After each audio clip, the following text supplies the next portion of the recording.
Hey there, today I'm going to show you how to make harvest spiced nuts. These are fantastic. If you are looking for homemade things you can make for gifts that are very, very simple. It's got 4 ingredients, so you're going to love that. We're going to start first with an egg white. You don't want to use the yolk for this. So if you're not used to how to separate an egg, I'm going to show you. Some people like to do it by breaking an egg and tossing it back and, well, not really tossing it, but moving it back and forth between shells. Did you know that if an egg is contaminated with salmonella, it's more likely to be on the shells? So it's best to just crack your egg right into your bowl. And then I use a big spoon and I just scoop that yolk up and it falls right away. Okay? So if your white is especially strong, just press your edge of your spoon against the bowl and it takes care of it. So I've got 2 yolks here. I'll figure out something to do with it. So we're gonna take this egg white and we're gonna beat it until it's frothy. And I've got my whisk over here, forgot to pull it out. You're just gonna beat it until it's frothy. You don't have to beat it until it's stiff peaks or anything. You just wanna make it kind of frothy.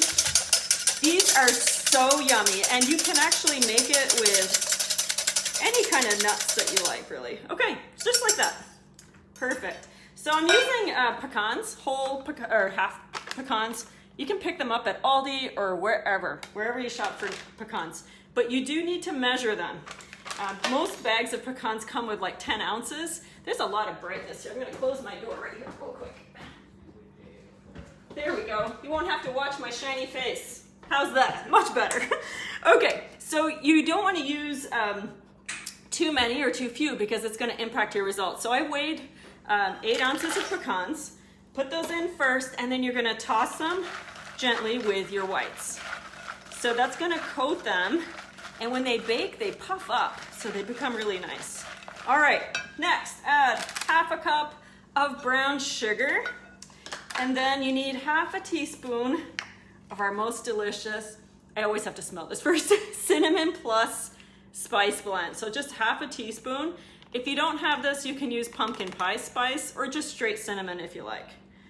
All right, that's all there is to it. We're gonna toss this up and it tastes and reminds me of, you know, when you go to like summer festivals or even harvest shows or anything where you can buy those roasted nuts. That's what these kind of taste like. So they're really simple to make at home. And once you've got it all mixed up, you're ready for the next step. So you're gonna start with a sheet pan. And it's okay to use a metal one or a stoneware one, but most importantly, you have to use parchment paper.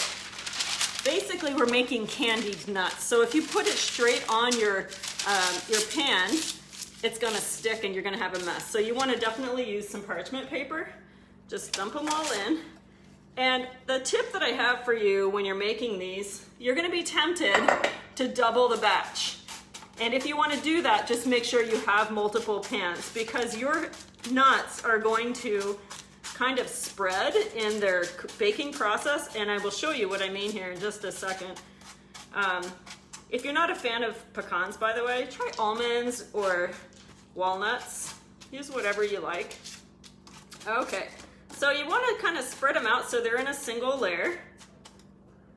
And that's all there is to it. So let's take a look at what they look like when they're done so you can see the difference.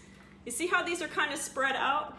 This is how they puff up from the egg white when they bake.